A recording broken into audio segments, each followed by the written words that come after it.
You're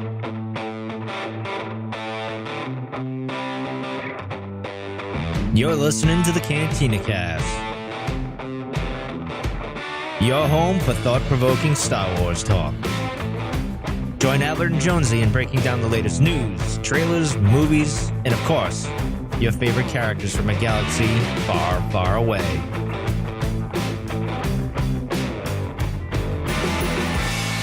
And welcome back to the Cantina Cast. My name is Arpedia, and this is episode 247, Darth Maul, Son of Dathomir. We'll be taking a look back at the once slated episode of Clone Wars that became an actual comic book in 2014.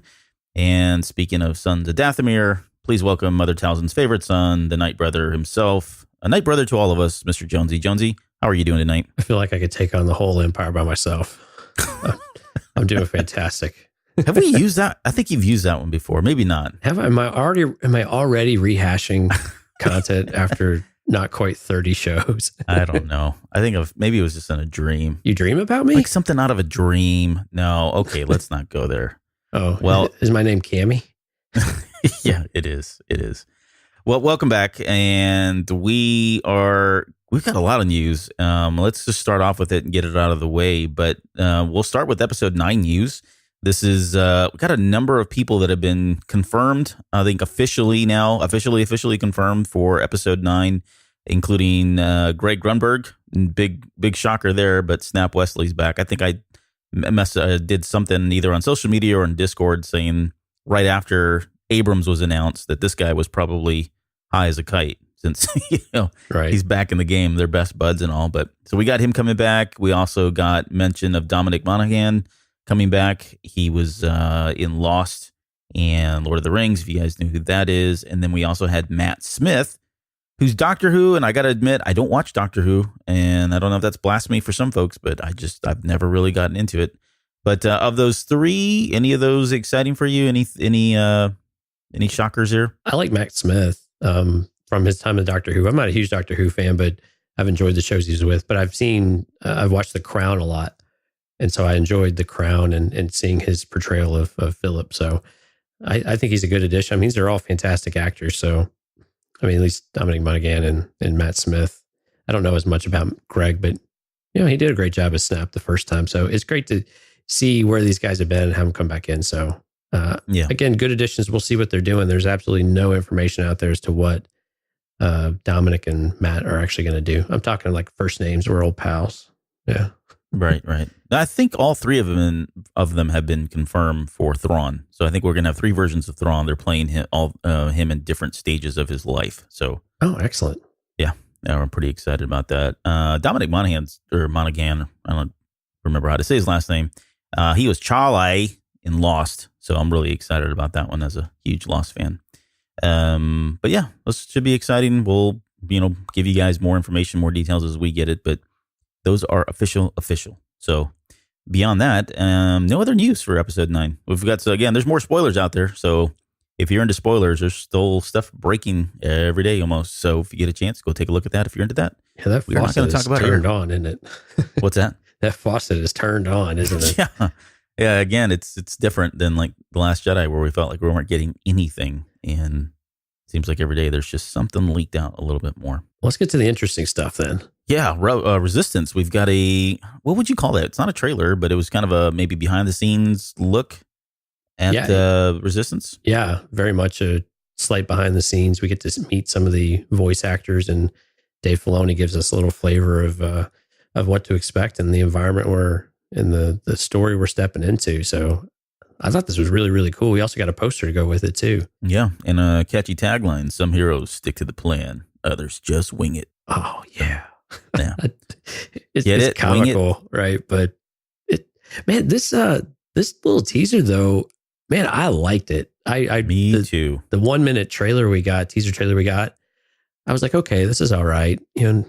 Nothing super exciting, but not bad. But this was really, really fun. I like watching voice actors act though, oddly enough. But man, the color saturation and the animation is just sharp. I mean, yeah, and a lot of depth. Yeah, the frame rate is high, and a lot of depth. The dimensions between the characters, man, the artwork on this is just phenomenal. And man, and the color saturation is just, my eyes are just watering with excitement because it just looks beautiful. I mean, and man, and I mean, I can't say enough about that red stormtrooper we're seeing. That just pops out there. Yeah, Cardinal, I think, is what we're all saying. We're all on board with Cardinal. We're all on board. It makes a lot of sense. I mean, Phasma and Gwendolyn Christie can't be in every episode, so you need someone to kind of carry the day-to-day villain, kind of like a Callus in Rebels. And, Cardinal had a lot of popularity from just his time in the Phasma book. And so with Phasma being present, man, all signs kind of point to this being a potential character there. And I got to say, even though he's in a tie outfit, I'm fine with that too. He can be dynamic in that regard. And I think that would be really exciting to see. And we'll give people what they want too. You'll get to learn more about the character and see him in action. Yeah, if you haven't had a chance, go take a look at it. Team Fireball, I believe, is the name of that. It's out on YouTube, the Disney app, wherever they're kind of showing all that stuff today. It's pretty easy to find. So if you're listening to this show, you more than likely have already seen it. So it's pretty exciting. And the first episode is called The Recruit. And I think that was also something that recently just came out. So, and was it October 7th? I think is when we're hitting that. It's not too far away. October 7th at 10 p.m. East on the Disney Channel. Just weird. We were talking about that in Discord, that they were doing that. And I guess my guess is really it's just about DVRs and, on demand that kind of takes away some of the fire of having to have a, Monday, Tuesday night premiere at 6p, 7p, 8p, whatever makes sense. And right. My kids aren't watching that at 9 p.m. because that's on a Sunday and it's the night before school. So good night, kids. You guys can check it out on Monday. Yeah. So either they're really all in the time shift thing, or, they've got some other plan where this makes sense. And I'm sure they're going to re-air this thing all the time. Most of these new shows get tons of re-airs through the week and throughout the day. So probably shouldn't get caught up too much in that time, but it is peculiar for what is looking to be a slightly younger kids show to be a after bedtime Sunday night type of thing. Unless my kid just goes to bed way too early. Maybe that's my problem. Yep. The other thing we've got some Star Wars Battlefront 2. We've got a roadmap that was just announced, and I honestly have not had a chance to look at this. I've heard some things. I saw you guys talking about that in Discord the other day, but I guess what's the big highlight from here? What are we? I think I asked that a different way. I know we got some news maybe about a month ago about some of the characters that are coming out, but I think this roadmap now tells us definitively when we can expect some of those big name characters. Is that true? Yeah, it is true. And some of the big ones, we're going to get the Wolf Pack. We're going to get the 212th.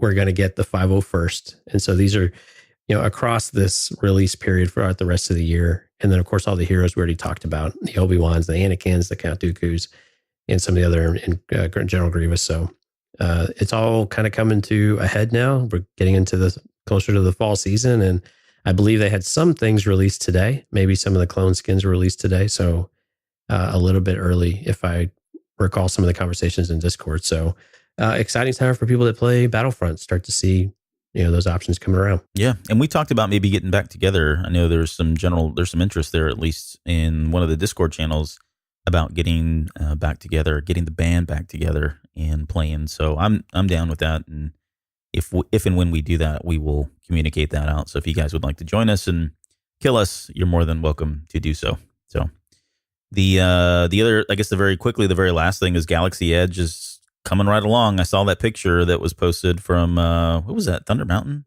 Yeah, at the top of Thunder Mountain. And I rode the ride when I was in Disneyland in July. And yeah, you get right to the top and you have a fantastic view. And that's where all these pictures of the horizon are coming from. And you can actually see the skyline starting to take shape, and some of the cranes, they're actually getting it's looking more and more finished. So, we're getting, awesome. We're less than a year away now for California.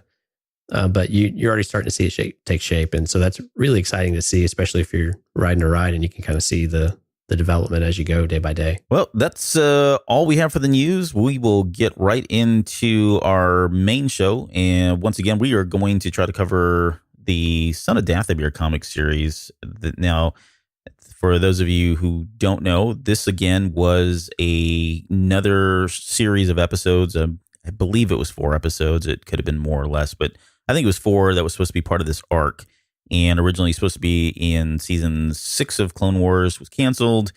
And they, instead of going the route that they did with like the novel and keeping some of the rough footage out there, they went ahead and decided that, at least Filoni decided that this may translate better over into a comic book. So at that time, this is right around the time too that Disney came in. So Dark Horse still had the rights; they picked it up, but this has been officially been canonized by Disney. So everything in this comic series, the four issues in total, is all canon.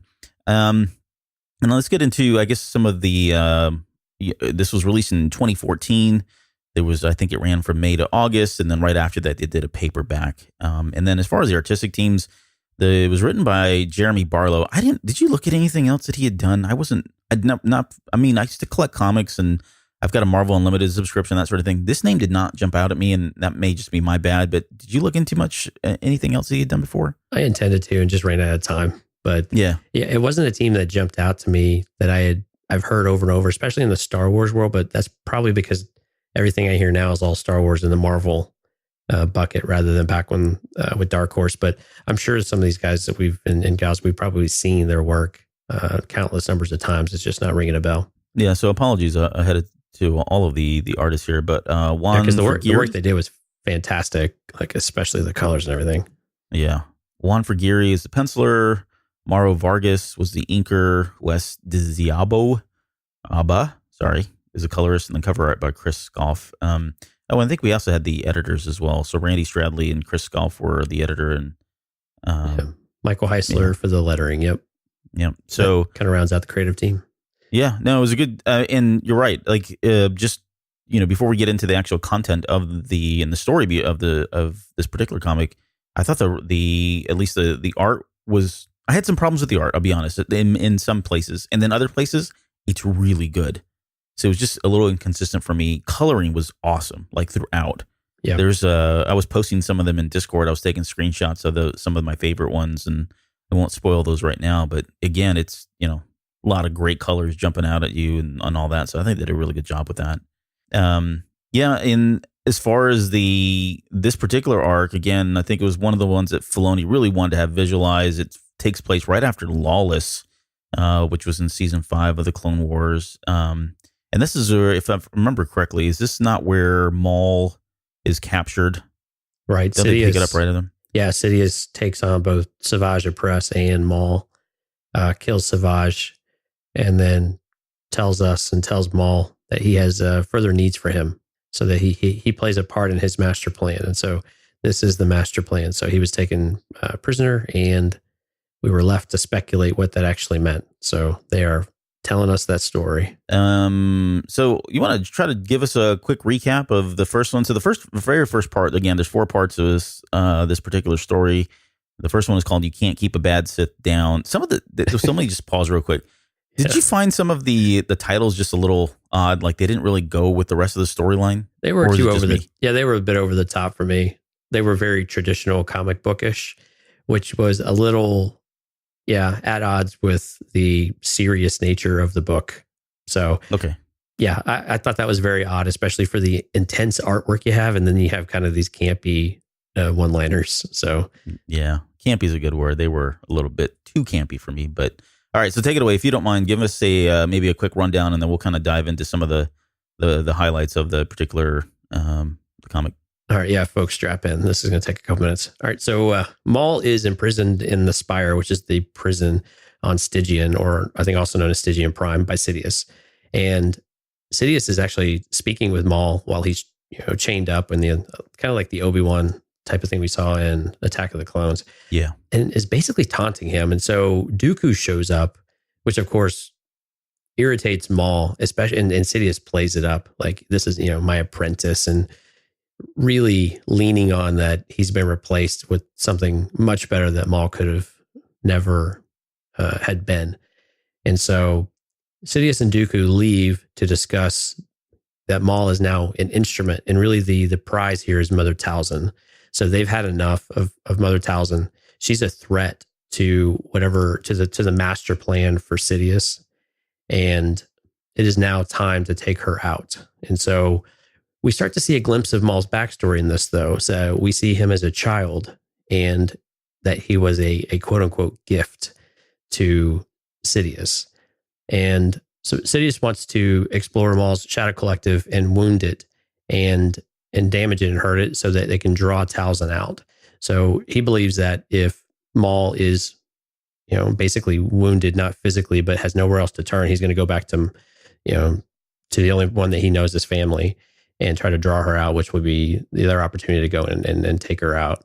And so, but while he's in prison, Saxon and Cass, who are the Mandalorians that are devoted to Maul and to the Shadow Council, mount a rescue, and they knock him out, or they break him out, and Grievous gives chase to that. So Dooku orders an attack to, again, wound him, but they want to make sure Maul survives. So Maul flees to Zambar, which is a Shadow Collective stronghold, and reclaims the Darksaber they've been saving for him, and basically tells everyone to prepare for war. So the droid armies show up on Zambar, and Grievous and Maul actually go toe-to-toe and fight. So at the end of it, though, both of the armies sustain heavy, huge losses. Maul's able to escape and retreat with what's left of him, mostly Mandalorians for the most part. And so now Dooku believes that Maul is staged to reach out to Talzin, and that's where this part 1 ends. And there was a lot in this particular one, like this comic book, and they throw a lot of things at you. And so if you're not up to speed, I honestly, I was really trying to think about this. Like if you were just to pick up this comic book, I don't know how much you would pick up. There's just little things in there that actually have a lot of weight and reflect back on some of the older stories that we saw in the Clone Wars. But nonetheless, there is quite a bit of setup, particularly in this first one. And just one of the things that jumped out at me at first when, you read it, again, you mentioned that it opens up on Stygian, and that is actually the same spire that we see in Star Wars Rebels in season 1. There's an episode called Rise of the Old Masters where Phoenix Squad is here. They hear that Luminara Undoli is still alive, and they end up going out to the same, I guess, the spire, of the prison itself. Right. And I didn't get a chance to go back and watch it, but I really wanted to watch it just to see if they had taken some of the design from the comic book and incorporated that into the actual Rebels episode. Knowing that group, that creative team, and Dave Filoni, he probably did, just to keep it all consistent. But anyways, it was a cool callback, and I remember hearing when I read it again. At the time, it obviously didn't mean anything to me, but reading it this time, I was like, I know I've heard that before. I just wasn't sure where it was. So it's really cool that they continue to tie back, both backwards and forwards in a lot of this stuff. So that was interesting. The other thing too is we get a sense here right from the beginning with Palpatine. He's playing the long game, and you'll see this again. There's a couple other things later on in some of the other books where he's very adamant, telling Grievous that Maul, you are not to kill Maul. This is all part of a larger, grandioso plan that he has. And it just speaks to him and his ways. There's so many examples that we can derive from. And the overall and biggest one being the fact that his plan to kind of rule the galaxy was years, and he's a very patient, very methodical kind of person when he comes about and goes about these things. And this is a really good example of that, where he had intended to capture Maul and use him for other purposes, which was primarily to snuff out someone who had a lot of power that he felt threatened by. And it's just a really good credit to, I guess, Palpatine and what he does. There's also a level of manipulation here again with Maul and the way he's talking to him and some of the things that he says through all of that. So I just thought it was great to kind of see Sidious being Sidious and doing all those, nasty things that we love about him. Anything else that kind of jumped out there? I mean, I know you kind of recapped it all, but anything there at the beginning with that whole interrogation? Yeah, I liked first of all, we see Sidious, he just prods Maul any chance he gets, right? To just rub it in that he's a failure and that there's no coming back. His fate's already sealed. But the other thing that was interesting is as Sidious shares some of the backstory with Dooku, he used a phrase there that said he was a not so appreciated gift, which I thought was interesting because at the time he probably thought it was a very powerful gift. And I think we're going to find out a little bit later, the gift we probably have to use in quotes here because it may not have really been a gift. But it was just interesting to start to see a little bit of this flashback. And I believe you said that the picture was a callback to the Plagueis novel. Yeah. Yeah. And so that was a neat, reflection there too, of bringing that and seeing it visually from another source, which I really enjoyed. But the other thing I liked was when Maul was confronted with Dooku, he calls him the Jedi betrayer and a pretender. And we see this again later on in the books as well. And I really like that dynamic of, basically Maul doesn't see him as a true Sith. He's just a, failed Jedi effectively who's latching onto the power train. I want to go to the whole bit between Talzin, or I guess not the bit, but the relationship between Talzin and Sidious. When you get to the end of the novel, you realize that she's definitely a threat to him. He sees her as a threat. If there's any one particular person he feels like could just bring this whole thing down and expose him for who he is, at least in this moment, and what he's trying to set up to ultimately kind of rule the galaxy kind of thing, it's her. And I guess maybe a question is it that simple, or do we think there's anything more here? Because he does allude to the fact that they've had relationships in the past, and we know that when he got Darth Maul and they knew each other back then, that they had shared some of their secrets. He was kind of teaching her the ways of the dark side, and she was sharing with him some of the secrets of, I guess, the magic of the Force, if you will. But anything else there that you either know of or picked up in the comic book that would make him be, because he really does come across as being, I won't go so far as to say he's paranoid, but this is on his list of public enemy number ones, at least in this moment, she's up there. And is it really just a matter of the fact that she's got the potential to bring down this whole thing, or do we think there's anything else there? Well, coming to this book, the answer would have been no. It's really hard to see why he would be so concerned, because they seem to seclude themselves on Dathomir. They don't really concern themselves with the galaxy at large for the most part. And so it was confusing until we got that little tidbit, like you recapped there, of they've shared secrets. And so it's like, okay, what secrets have we shared? And again, to call back on Plagueis, did he share some of the knowledge that he had during his time under Plagueis? And did she share some of this dark magic to where, and you start to theorize a little bit in your head of like, are we talking about Anakin in some way, in some really roundabout way?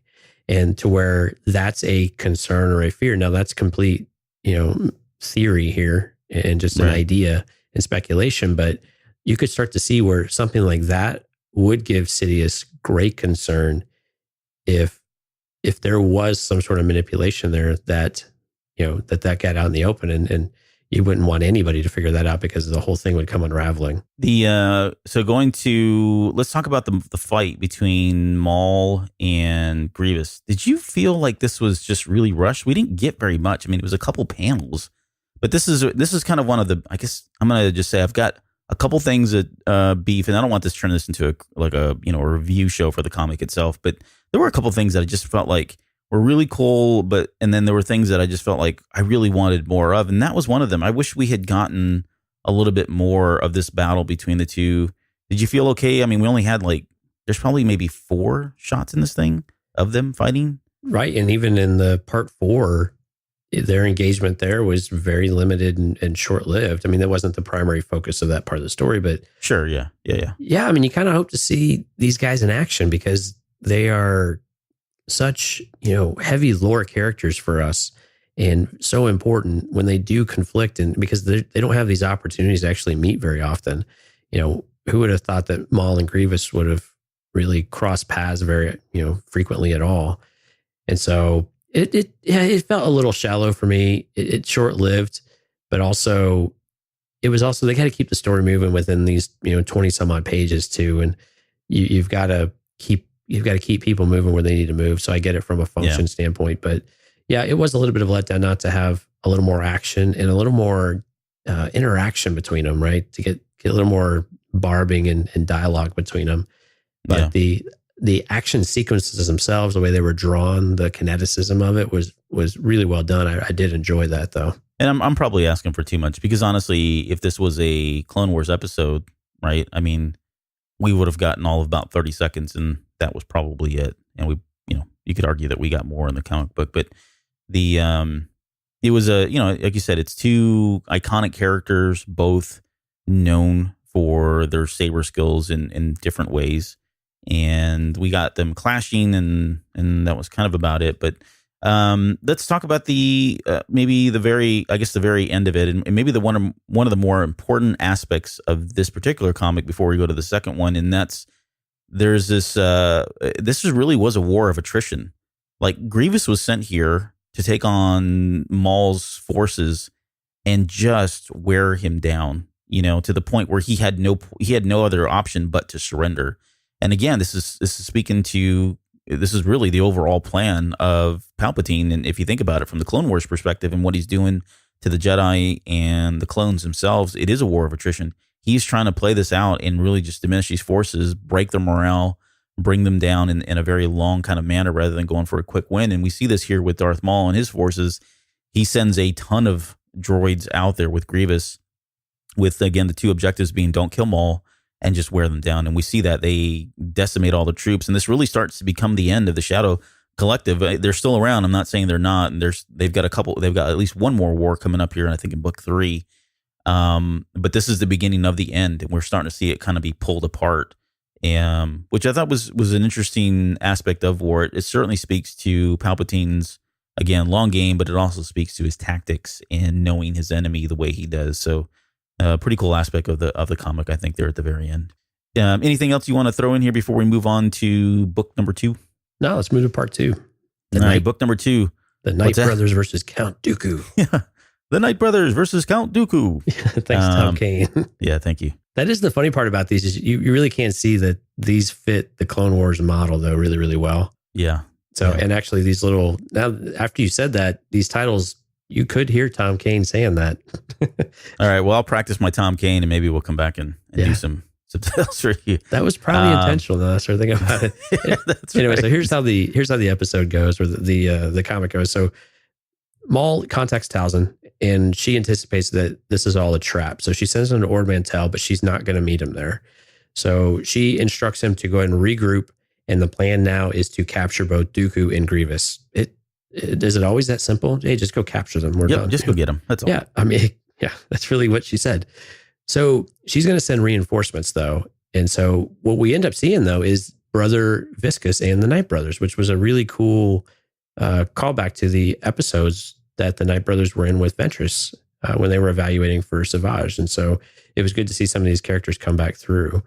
And so they plan to lure the Separatists into a choke point here on Ord Mantell, where the Mandalorians, Black Sun, and Pikes can improve their chances for victory. So that they'll take away the advantage of the overwhelming numbers that the Separatists can bring in. So as they show up, the orbital bombardment begins by Grievous out in space, while Dooku leads the droid army on the ground. Maul takes the ship and leads the space campaign. And eventually Grievous starts to figure out the trap they're trying to spring. And so Maul and the Mandalorians storm the command ship that Grievous is on, and they go ahead and take him prisoner. So yeah, check box there. We've got one down. And then they disable all the droid armies, which of course strands Dooku. Wait a second. What? Isn't this, we've seen this before though, haven't we? Some of these storylines are bleeding over a little bit, right? Every time, yeah. Sorry, go ahead. There's a master switch. So Dooku fights the Knight Brothers until all the droids shut down. And then, of course, the tide is going to turn because he's going to be overwhelmed. And so he's now captured as well. So plan works out great. Maul tells Mother Talzin that they have a victory. And now they can move on to stage 2, which is to attract and take out Darth Sidious. Yeah. And we'll come back to that point because it's interesting that, we get in the first book, it's all about taking out, Mother Talzin. And at the very end of this book, we get, Talzin's trying to take out Sidious. So, we talked about it earlier, but it's just kind of a reversal. She probably sees him just as threatening, which again speaks to I got some questions there, but we'll come back to that. So the first question that came to me in this particular one is in the episode where Grievous goes to Dathomir and he wipes out all of the forces. I could have sworn there was a moment in there where they at least alluded to the fact that they had taken out the Knight Brothers and killed them all. So it was, to my surprise, seeing them here again after I thought they'd been wiped out, at least from the Clone Wars, was always a little interesting. But I'll be willing to give them the benefit of the doubt. It was cool to see them back, alive and well. And these are the reinforcements that Mother Talzin sends him. Him being Darth Maul. There's also a section in there in the very beginning that starts by saying that Sidious learns that Talzin has been resurrected, and they don't really allude to how he knew that. And there was nothing that I went back and read the first book again. Nothing in there that really said it, and that he knew in any way. So I don't know if there's another storyline there. But and that was confusing with Massacre too, right? So in the Massacre Clone Wars episode, we don't see Mother Talzin killed, but she kind of, evaporates or disappears. Yeah, Force ghost-ish type of thing out of the out of the realm, and it was unclear what exactly happened. And so we start to see a little bit of what actually happened, and that she's not dead, but she's not materialized either. I mean, we can just talk it up to, Sidious is so, adept in the dark ways that he senses her in some way. I don't know what it is, but it was just a little weird that they didn't go into any detail there. And again, unless I'm missing something, and maybe I did, but I don't remember where he had learned this. He knows. Maybe that relationship was stronger than we understand. Yeah, right. Didn't show up for that Friday evening booty call. But the one thing that they do between these characters, I guess, there is a relationship there, like we talked about. Again, maybe he did know, maybe he didn't. That's really not important. But I guess the one thing that I really wanted to get to, and we kind of talked about this going into the show, this right before we came on the air, but there's a particular line in here when she's being Talzin talking to Maul. She refers to him. She says, "Speak to me, my beloved son."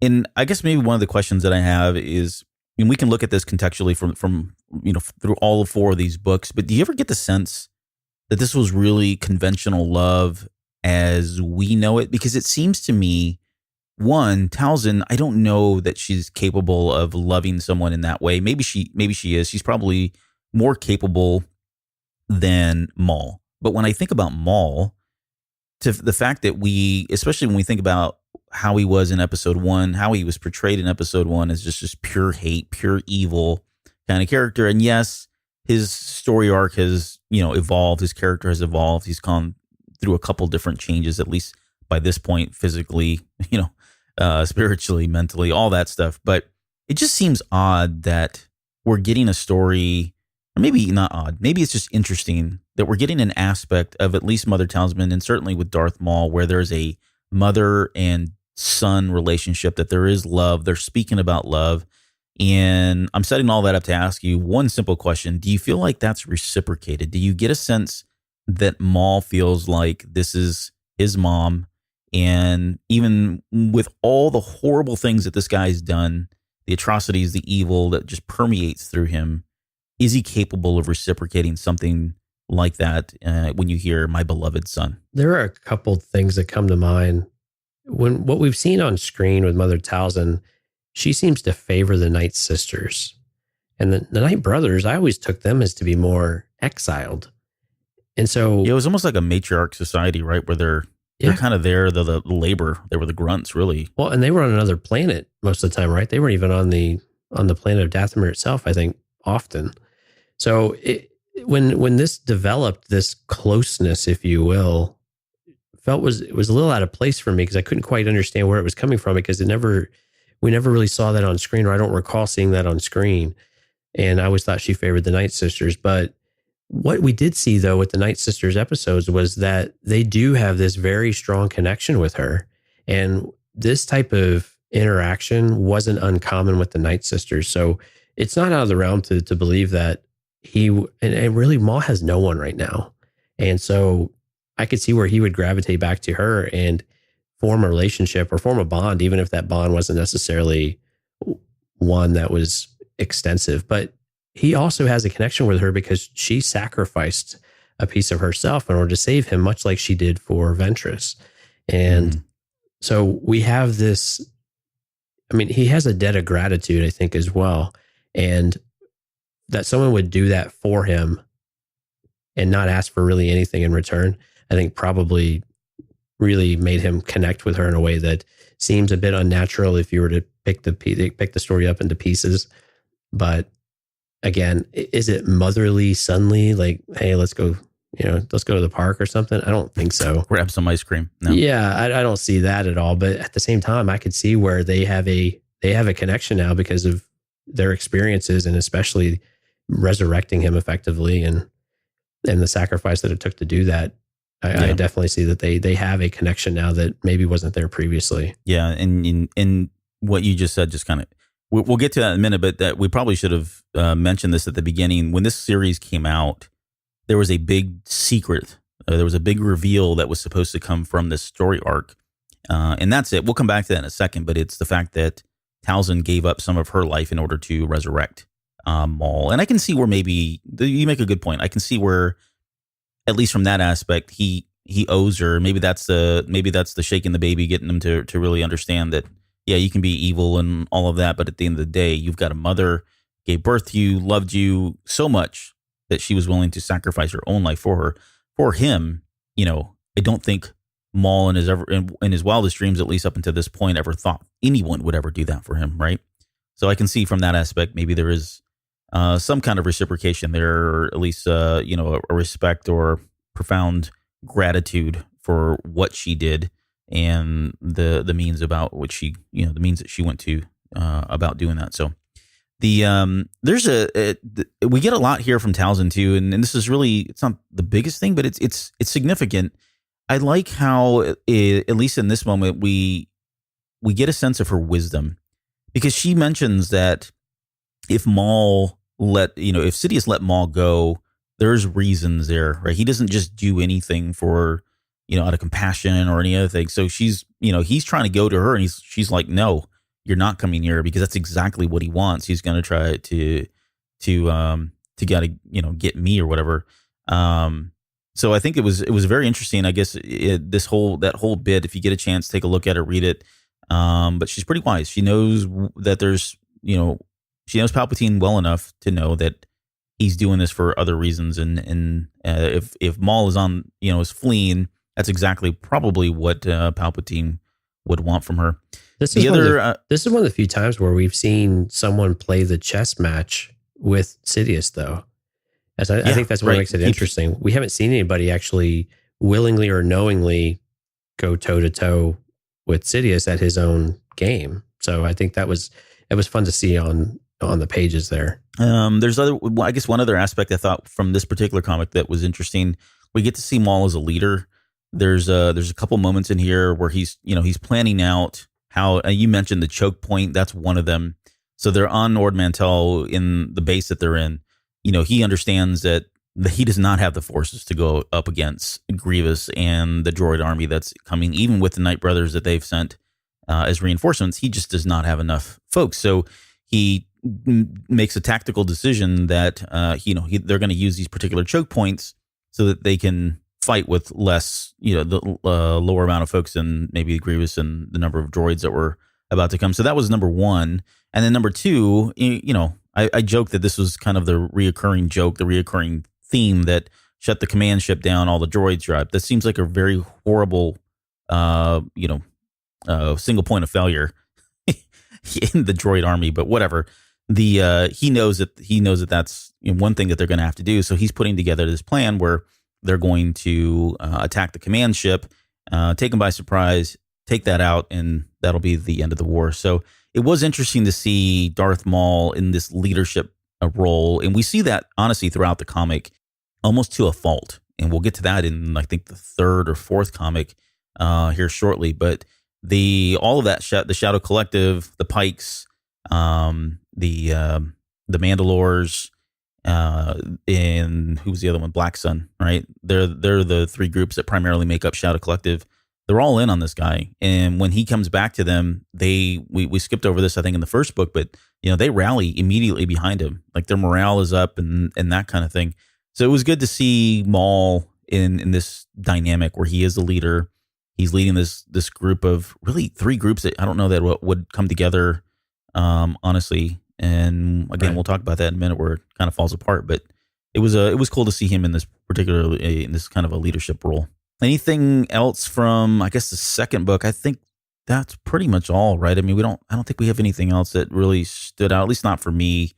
It was good. I think the one part that was good to hear was the losses that Grievous took were considerable, which just shows you the ability of the Shadow Council, and I think particularly the Mandalorian. So I think that's always fun when you get that play up of the Mandalorian might, and that even though the odds were stacked against them, that they had a very, they fought valiantly, even though they had really no chance of winning. But so part 3, Count Dooku captured, or whatever. Nothing, it's terrible.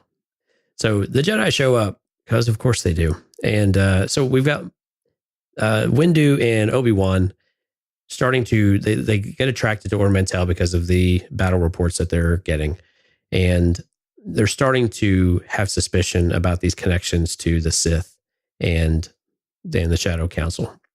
So Windu contacts Palpatine to check in, and they develop this plan of, if these things are true and that Maul is connected and Dooku is also here, they can kill 2 birds with 1 stone, or really capture. They're not in the mood of killing yet. So Obi-Wan, Tipley, Aayla Secura, and Windu all start to postulate what's going on, and they surmise that Maul has gone to an asteroid outpost in Mandalorian space. So it's a known outpost. They think that's the most likely place that he was going. So Obi-Wan volunteers himself and Tipley to go on this mission. Now, in later pages, we start to see that Tipley has reservations about Obi-Wan because she senses his trepidation and his conflict with this. Because the last time that he met with Maul, in his words on the comic, said it didn't go so well. And so clearly, the last time that they met, Maul killed Satine and imprisoned him, and then he had to be rescued to get out. So Obi-Wan says he's fine and that they're going to investigate. So they do. Maul contacts Sidious in the meantime regarding his captives of Dooku and Grievous. And Sidious just kind of has enough and just says, kill them, they're failures, which you kind of expect him to say. Yeah. So Maul offers Dooku a chance to join him. They start to paint this picture for these guys that, like, look, he's going to abandon you. He has no loyalty to you.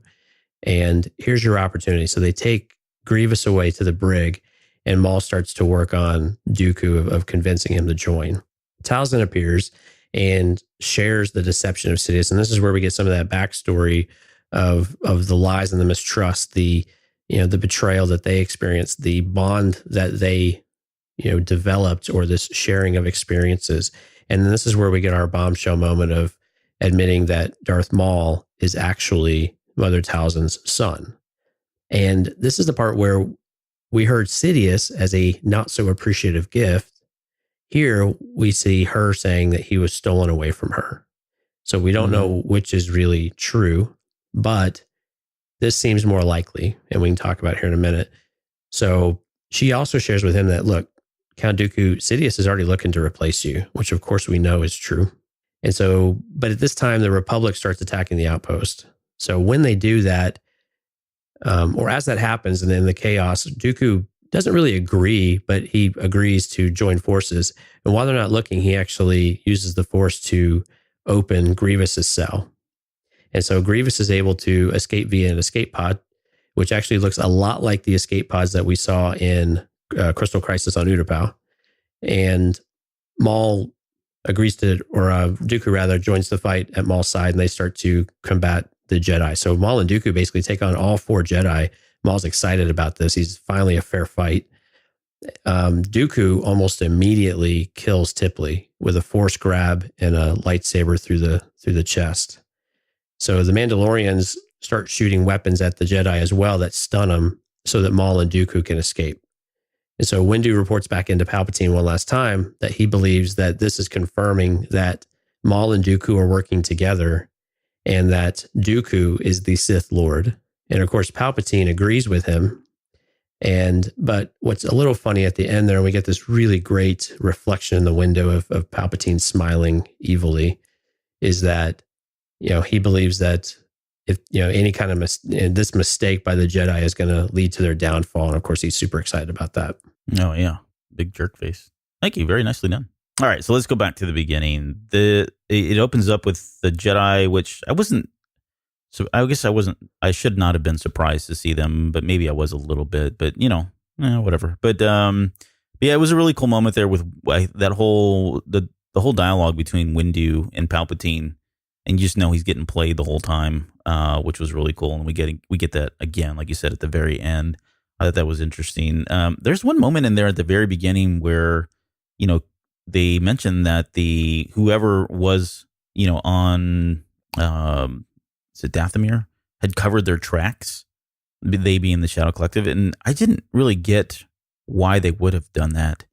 Again, never get the sense that they were being secretive at all, but no, and they were. I mean, if you're escaping, then yeah, I didn't really follow that too well. There was a cool moment that they mentioned Wolf. I don't know if you caught that, but that was pretty interesting that they actually mentioned him. This one has a lot of action. This is probably the more heavy-handed one of the 3 or the 4 books, where we got a lot more, lightsabers. There's a big space battle. We've got the Jedi coming in. So that was really good to see. The Maul and Grievous, as far as them being captured, and that whole scene that you mentioned where Sidious just tells him to get rid of him, to kill him. There's one line right after that where Sidious says, "Tread lightly, Maul. Revenge is a dangerous game, one you never seem to win." And he's 100% true here. If you look at Darth Maul and his whole everything he's ever done from the very beginning, once Kenobi, he starts seeking revenge on Kenobi all the way through Rebels, his whole life is just ravaged by this revenge that eats him up from the inside. So I thought that was really neat that they were, again, this book was written well before Rebels had come out, but we got to see a lot of that play out, and the revenge kind of eating up him in Rebels. So it was a very interesting line there. Maul trying to convince Dooku to join him and take Sidious down. This is all more manipulation from the Sith. Them playing, games and all of that. It was all good to see again from that perspective. But it's becoming a little tired though too of, join me and we'll rule the galaxy. Well, no. Well, yeah, we get this later on too from Talzin. Yeah. On what planet is this going to work? I want to know which planet this actually works, because these guys, they have I mean, great. We're going to find out later that, they know this isn't going to work out anyway, but it's just such a hollow extension of, it's always temporary too. So it always boggles my mind when they make these offers and they actually want them to accept it. Do you get the sense that Maul was really sincerely trying to recruit Dooku? Well, reading this part before reading the next part, I thought maybe it was plausible that he really believed it. Now we're going to find out the contrary here in just a few minutes. But at the time I was like, oh, okay, I could see that this would make sense. He can't do this alone. I think we've proven that, but we're going to find out why he really needs him. But one of the things, so this kind of leads to one of the coolest panels I saw in the book, which after Grievous is released, he is just slaying Mandalorians. And there's this close-up panel, and I don't have the digital page in front of me, but he has like these claws and there's blood like on the claws and it's splattering. And it is like it's a close-up of Grievous's face. So it's really, you're just right up in it. And man, it is one of the coolest panels I've seen in a while. And, I mean, you had some good ones too, but man, this was one of my favorites of the whole series in general. And the word underneath is crunch. Yeah, crunch. So he's just like crushing somebody's head or something in that particular panel. I'm trying to think what else we got in here. What other good tidbits we got from this particular one? Do you think Talzin actually knows that Sidious is planning to replace Dooku, or is that just an educated guess or a practical presumption? My guess is she's probably seen, like, I don't even know how old Talzin is. I don't know if we ever get that. But my guess is she's well aware of the rule of two and what the Sith are capable of and their kind of MO, that thing. So, one, it's probably a combination of the fact that she knows who he is, Sidious, she knows what he's capable of. And two, she probably just knows what the order is like and what should be expected. She seems, again, pretty wise and knowledgeable in that and pretty much all kinds of aspects, really. But I would guess that she's well aware of what he's really up to at that point. Well, and this is why I kind of draw back to maybe the Anakin thing, and maybe she was involved with some of that. Was if there was always this secret apprentice all along, then she would know that this kid is going to mature at some point, and then he's going to strike, and this is his plan. And maybe he shared more of the plan with her, and that's why now she is such a important target. Again, more speculation there, but you can see you don't have to really work that hard to draw some of those lines. There is one moment I just mentioned it, and I just want to make a second note, a little bit more here, but there's a particular set of panels here where she's kind of confronted Dooku and she's talking to him, and she does mention in there that she tells him, hey, let's join us together. We can destroy Sidious and rule the galaxy, or you can choose to die here alone. She mentions that to Dooku.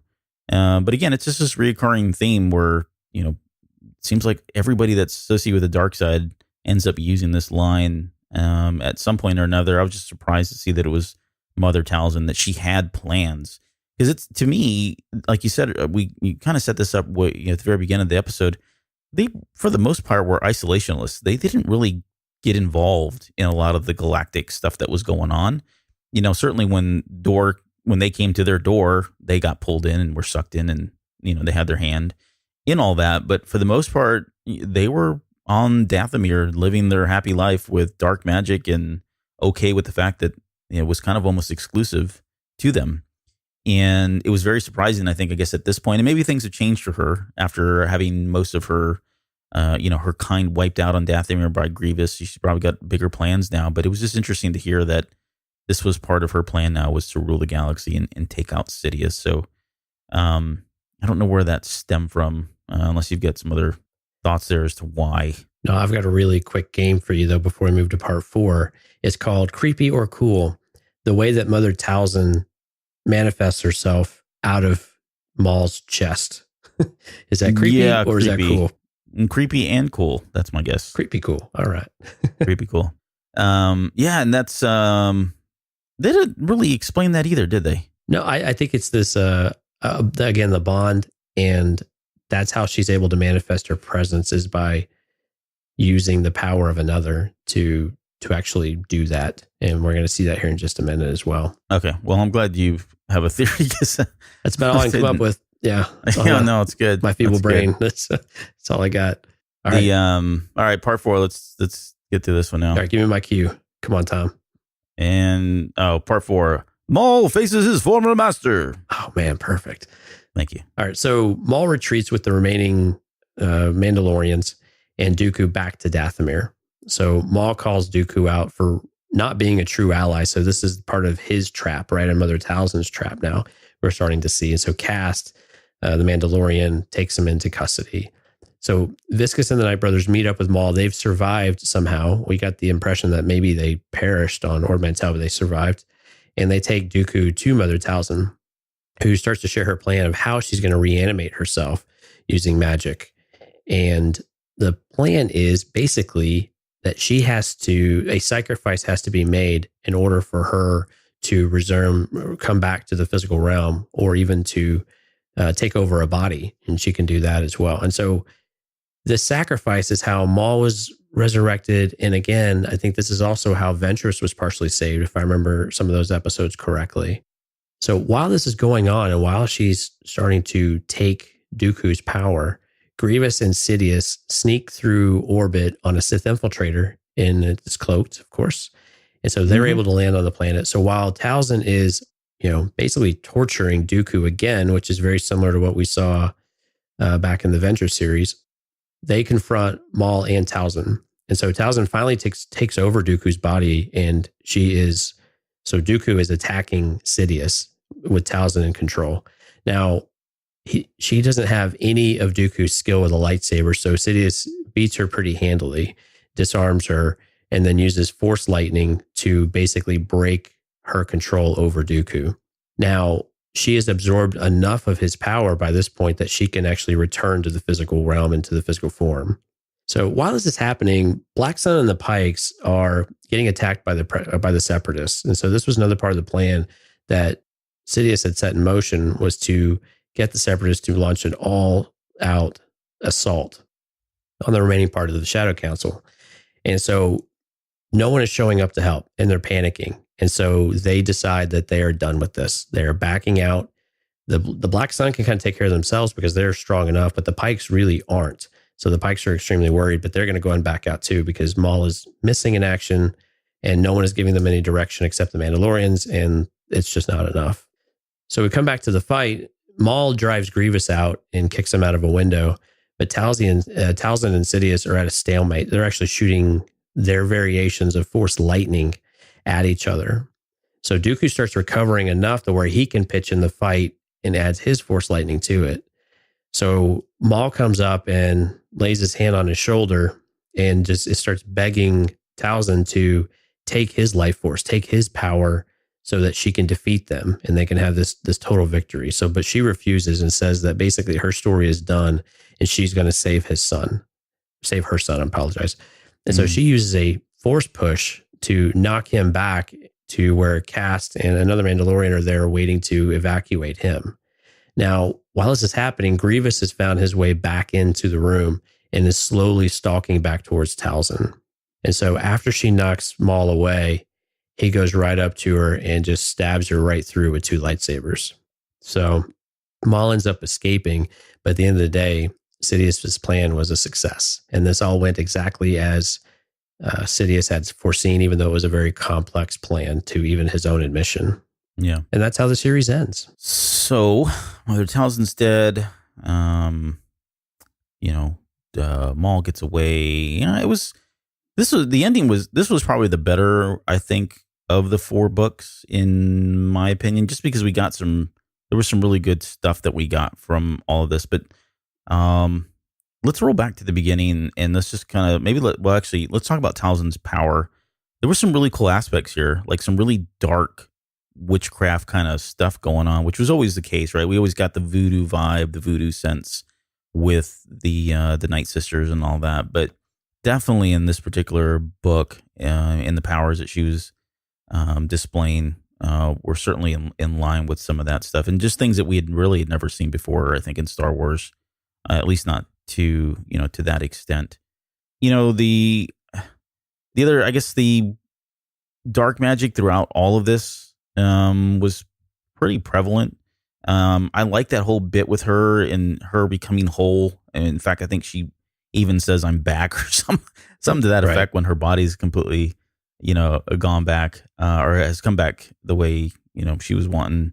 And this is that part where we learned that, I don't know if you mentioned this, but there was Sidious has known that she's been around, but he's never really been able to find her. And I guess it's maybe going back to what you'd mentioned.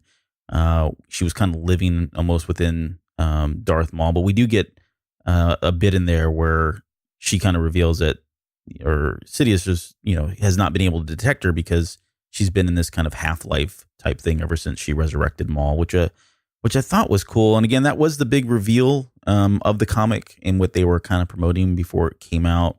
Was it as big of a reveal for you, or did you kind of get the sense that there was something there already and that this is really, I guess, maybe what had happened, or did you have another thought as to how Maul came back? No, I didn't really see it as a big reveal in that regard. I really saw it as it really started to get into more of a great Mother Talzin story by the end of it. And Maul mattered quite a bit less. And I found myself more interested in any time Talzin was on the page, that it was that much more engaging to really understand what was happening and to see this really, like you said, this really odd, almost purgatory-like state that she's in. It's almost like you've got a Jedi Force Ghost, but you have a way of bringing them back, and that she's somehow found that power to live in between, world between worlds, if you will, but still be able to have a way to reanimate. And to me, I just kept coming back to those were the most interesting parts of the story. Less so the mother son thing fell a little bit flat. It just seemed like a plot point to build the bond. But even them trying to save him just felt like, okay, that's great. But she also did that with the Night Sisters as well. So I didn't see it as anything overly special. in this regard. But anytime she was on the page, though, I was really entranced with it, though. The moment where Talzin, Sidious, that was a really cool moment where they were kind of locked in their force magic kind of thing. So it was Sidious using force lightning. Talzin was sitting there using her dark magic, and they were kind of at odds, or Well, different clashing there. shades. Yeah, he was more a blue tint, and she had that green, really light green tint. So it was a really nice dynamic coming in. And then we get Dooku steps in, and he kind of throws his thing in there. And I'll come back to it. I'm going to jump ahead just a little bit. But in that moment where she kind of force pushes Maul back, it was very similar to what we saw with Kanan. It was, where he's kind of holding, all the fire at bay, and Hera tries to run up, and he force pushes her back, and you get the sense that okay, this is the end. Yep. And I don't know if this was borrowed from that or maybe it wasn't, but it was one of the things that just reminded me, particularly of that scene in Rebels there. So it was a cool moment, though, and again, visually, it looks really good. Well, but like you said earlier, I mean, these things are so similarly aligned that they just have to be intentional, or at least the idea they wanted to see the idea in live act or in the animated action, a cartoon. So it makes a lot of sense that they would bring these things forward so you can actually see them on screen rather than just on a page. So I think they're very intentional. I mentioned it earlier, but you said it when we were kind of given the overview of this particular book, but the whole group, the whole Shadow Collective is really falling apart at this point because they're Maul's not there, and he really is the glue that's keeping these three groups, these individual groups together. And because he's not there and they're taking heavy losses, they start basically saying, I'm out. And they literally say that at one point, I think, well, not literally, but they basically just leave and say, we're done. We're not going to do this anymore. And it's more of Maul as a leader. He's not able to be there for them. And so it just, becomes more decimated, and it becomes the end of that particular group. So he's kind of that linchpin, the key pin there for all the three of those groups. And without him, we kind of see firsthand what happens. So, and then, the whole very end of it, after, Maul's screaming, he gets thrown on board, and they take off, and he retreats. Sidious got a great line, and he says, that witch never learned. There are those with power and those who dream of power, and her existence was nothing but a dream. Which I thought was really cool. I mean, that ultimate put down at the end. That's what I'm saying. Like, after all that, I mean, this speaks to his overconfidence that Luke talks about later on in Return of the Jedi. But you get moments in this particular comic book where you can directly tie that to Sidious's, weakness, and he says and does things like this where he's just so confident that he knows exactly how this is all going to go. And for the most part, he's pretty spot on, right? He didn't get to where he was by taking chances and not taking calculated chances. So, but anyways, it was the ultimate put down, yeah, for sure. But to that end, this book showed some of Sidious's cunning as well as some of his power. And anytime we can see that, especially, and we're seeing more of it in this content where we see where he is playing the Jedi more overtly, and we see the story behind it, more clearly than we did during the show, where we have to kind of draw some lines. But here it's clear as day through this whole arc what they're doing with what he's doing with the Jedi, because you're seeing both sides of the fence in real time. But so it was great seeing that, but I also really liked seeing his power at the end and his adeptness, and again that confidence that you just can't help but smile when you see it, because he's just not wrong. It's just, it happens. He wants it to happen, and it happens. And if it doesn't happen the way he thought, somehow it still ended up in the way that was to their benefit. So his master plan, no matter how complex it is, he's foreseeing it to happen a certain way. And goodness gracious, it does. The last bit that I have in there is just the very final lines for Sidious. He says, everything has happened as foreseen. Now it's in place. Maul's future has been erased, while ours is more certain than it has ever been. And so this is just him speaking to, again, his greatest rival, at least at this moment, in his mind, is Mother Talzin. They've eliminated her, and that's, kind of how the book ends. So with that, would you say this is, I guess overall impressions of the book, were you pretty happy with the stories? I was satisfied. I agree with Dave Filoni. This is a book or a story that really needs to be seen to appreciate. I think in a book, this would have worked well as well, but I think seeing it on the page really adds a lot of depth to these characters. Now, we can kind of say the art worked really well in some areas, but maybe not as well in others. But to see the action and to be able to see the faces in some of these interactions and to be able to understand how Mother Talzin, comes to being and how they actually face off. I really enjoyed seeing that on the page rather than have to see it in an unfinished animatic or listen to it or read it in a book and visualize it myself. And so I really agree with him in that regard. And overall, I enjoyed the story. I thought it was very much Clone Wars. It felt like Clone Wars to me. I felt like each chapter where, like Crystal Crisis, we said there were some slow moments or some positioning. This one really kept the action up and really felt like the story was moving forward. And even when the Jedi come in there, initially I thought, oh, the Jedi are just here because we got to show the Jedi. But no, they have a reason to push the story forward a little bit and to keep people moving in the direction they need to be in.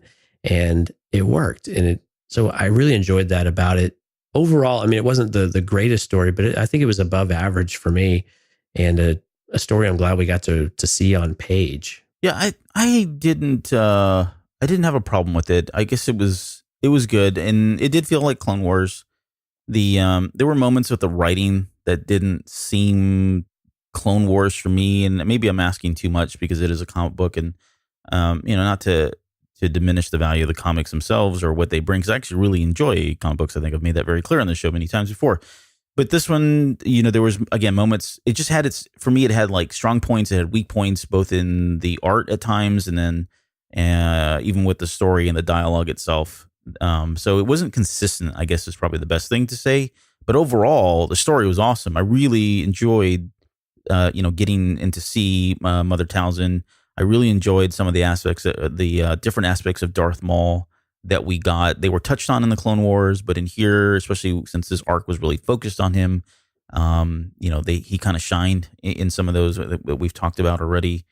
I liked the Palpatine aspect. He was prominent throughout all of 4 of the books, and you knew, right from the very beginning that this book was probably as much about him than it was about Darth Maul and what Palpatine was doing, and some of those long game plans that he had right throughout. So all those were really, really cool aspects of it that I really enjoyed. Had they done this on an actual Clone Wars, that's the thing too that I kept doing. I was like, I wonder how this would look had they done this on the actual show and that sort of thing. But maybe one just final question is, and we've kind of we've been doing this ad hoc as we've been going through. We don't even have this in the show notes, but would you see this coming back with the new series? Would you think they'd go here and try to put this out there visually now that they've done with comic book? It seems like it'd be easier to do it with Crisis on Utapau and Bad Batch and that sort of thing. But now that they've done with comic, do you think they would actually go back and try to translate this and put this on the screen for us? I would love it if they did.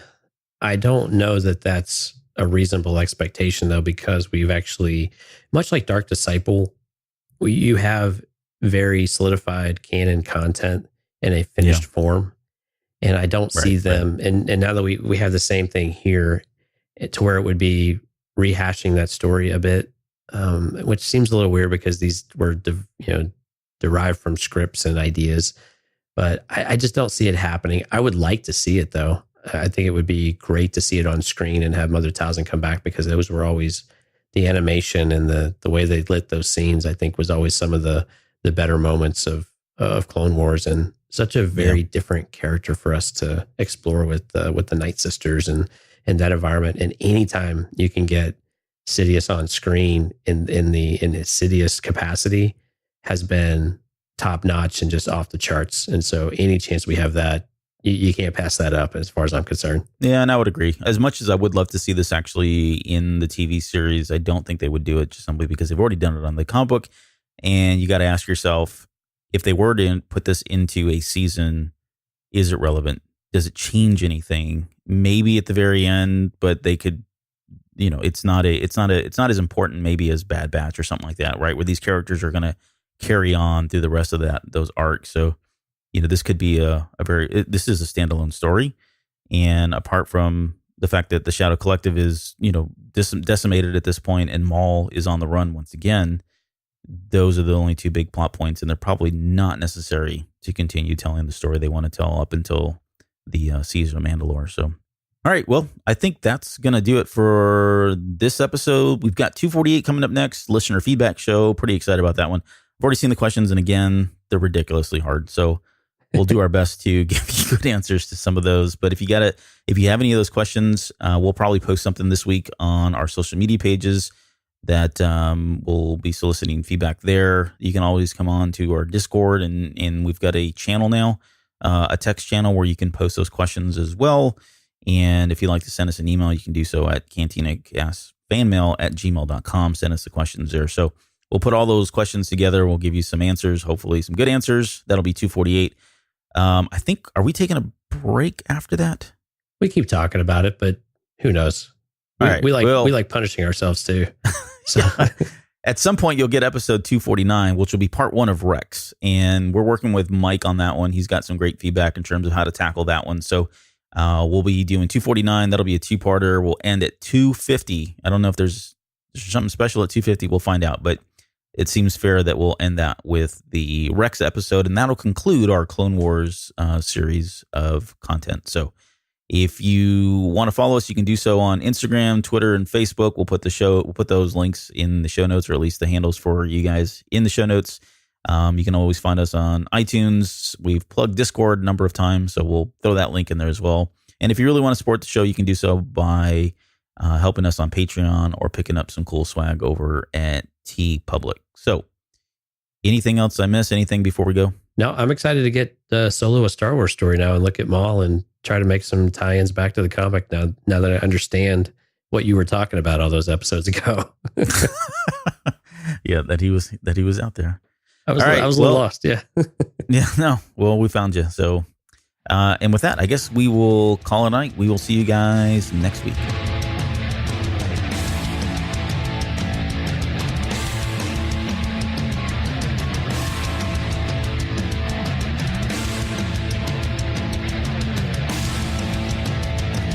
You're still listening? Wow, that's amazing. Well, I'm here to give you the disclaimer. Normally we do a big, long, drawn-out disclaimer thing saying what's what and who's what and all that other stuff, but I think you guys kind of know that Lucasfilm and Disney have no affiliation with us at all, and we have none with them. We talk about Star Wars, which is their property, and all that other good, fun stuff, but I think you can tell which is our stuff and which is their stuff. If you can't, well, then send a lawyer to send an email to me, and I'll be glad to chat with them. Other than that, you know what's what, so that's your disclaimer.